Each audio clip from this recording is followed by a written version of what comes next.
Hello বন্ধুরা, তোমরা সবাই কেমন আছো? আশা করি তোমরা বেশ ভালোই আছো। Welcome to back my channel Madhumita Mahali ব্লগে।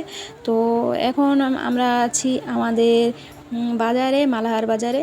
তো আমার শাশুড়ি, আমি, আমার মেয়ে, ছেলেকে নিয়ে সবাই মিলে এসেছি দুর্গা পুজো দেখতে।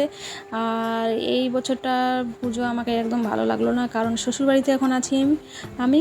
আর কোথাও ঘুরতেও যেতে পারলাম না, একদম দশমীতে বের হয়েছি, শাশুড়ি বলে বের হয়েছি মায়ের দর্শন করতে।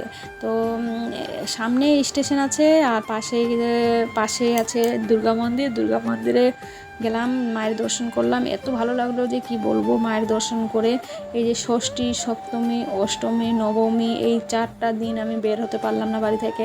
বাড়িতেও কাজ করছি, সেটা রিলসে তোমরা দেখলেই বুঝতে পারবো যে আমি কিসের কাজ করি। আমি হলাম বাঁশের কাজ, বলেই দিই আমরা বাঁশের কাজ করি।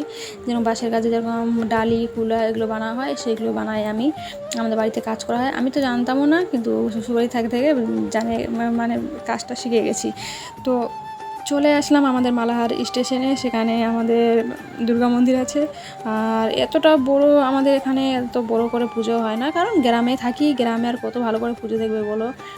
শহরে যখন ছিলাম, যখন আমাদের বাবার বাড়ি ওখানে, তখন ভালোই তো দেখলে। এর আগে যে আমি মানে গত বছরের ভিডিওগুলো পোস্ট করেছিলাম দুর্গাপূজার, তো কত ভালো হয়। আর এখানে গ্রামে অতটা ভালো পুজো হয় না, মেলাও অতটা বসে না। তোমরা দেখতেই তো পাচ্ছ এরকম মেলা বসেছে। মানে বেশি দোকান ছিল না সেখানে। আর দশমীর দিনে মায়ের দর্শনে গেলাম, মায়ের দর্শন করে তারপর কোনো কেনাকাটাই হয়নি, শুধু আমার শাশুড়ি ফুচকা কিনে দিয়েছিল, ফুচকা খেলাম। আর এদিকে দেখো আমার বোন বসে আছে, মানে খাওয়া দাওয়া করছে। আমার ক্যামেরার সামনে চলে এসেছে, আমি ভাবতে পারিনি যে আমার বোন খেতে বসেছে। তো বোন একটু মানে লজ্জা পেলো, তো কোনো ব্যাপার না। তো তোমরা আমার ফুলগুলো একটু দেখো। এখন যাব আমরা মায়ের দর্শন করতে। মায়ের দর্শন করে তারপর একাদশী যে আছে, পরের দিন যে একাদশী আছে, সেদিনও আমাদের ওখানে মানে আর এক জায়গায় পুজো আছে, মেলা বসেছে দুর্গা মন্দিরের।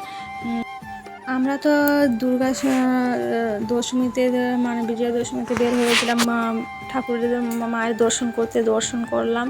আর জানো, মন্দিরে গিয়ে একদম বের হওয়ার মন করতেছিল না, যে মনে হচ্ছে কি মন্দিরে বসে থাকি। এত ভালো লাগছিলো, এত সান্ত্বনা পাচ্ছিলাম যে কি বলবো, বলার কথা না।